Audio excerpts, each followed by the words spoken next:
দুরূদ পড়া উত্তম ও কোরআন সুন্নাহ সম্মত, সাধারণ মুসল্লিরা সহিহ পদ্ধতিতে জানতে চায়।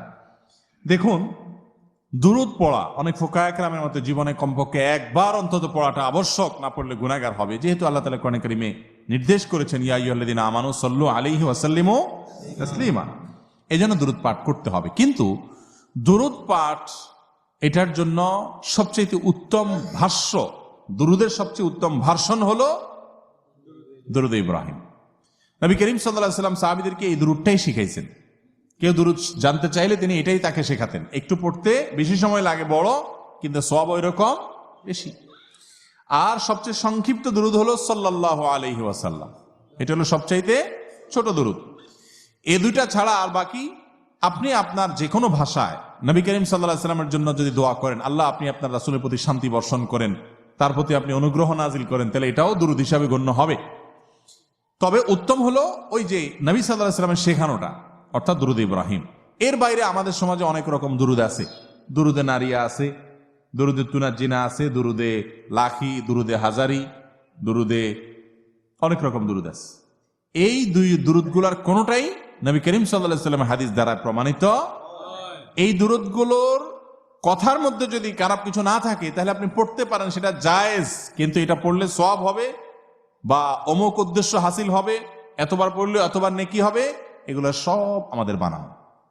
এগুলোর কোনো ভিত্তি কোরআন হাদিসে, এগুলো বিভিন্ন ওজিফার বই টইতে পাবেন, কিন্তু এগুলোর কোনো গ্রহণযোগ্য ভিত্তি নাই। বিদেশি দিকটা আমাদের খেয়াল রাখতে হবে ইনশাআল্লাহ।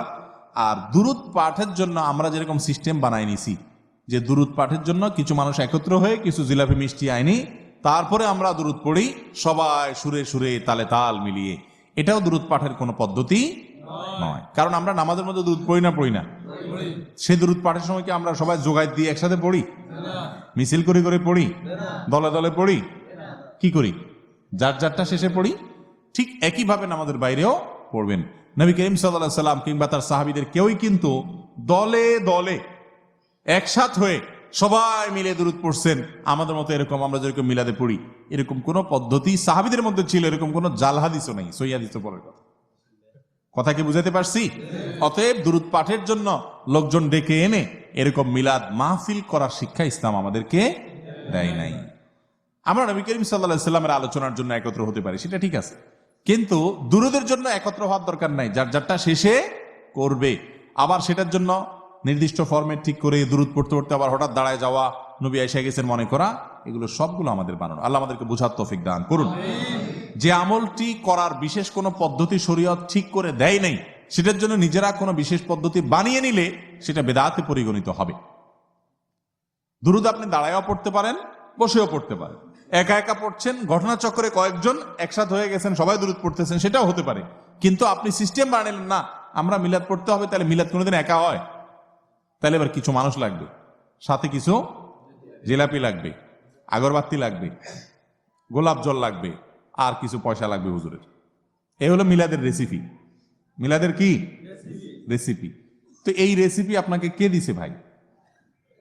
কোরআন হাদিস যদি রেসিপি না দেয়, আপনি নিজে বানায় নেন, তাহলে এটার নাম হলো জাল আমল। জাল আমল হলো বেদাত, আর বেদাতের ঠিকানা কোথায়?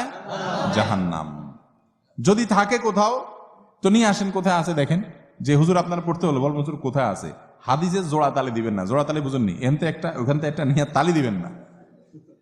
দুরূদ নবী করিম সাল্লাল্লাহু আলাইহি ওয়াসাল্লামের যুগে সাহাবীরা পড়ছেন না পড়েন নাই? তো পড়লে ওনারা কিভাবে পড়ছেন এটা দেখলেই তো হয়। ওনারা যদি কোনো পদ্ধতি ঠিক না করেন, আর এরকম কোনো রেসিপি ঠিক না করেন, তো আপনাকে কে অধিকার দিস? আল্লাহ তাআলা আমাদেরকে সহিহ পদ্ধতিতে আমল করার তৌফিক দান করুন।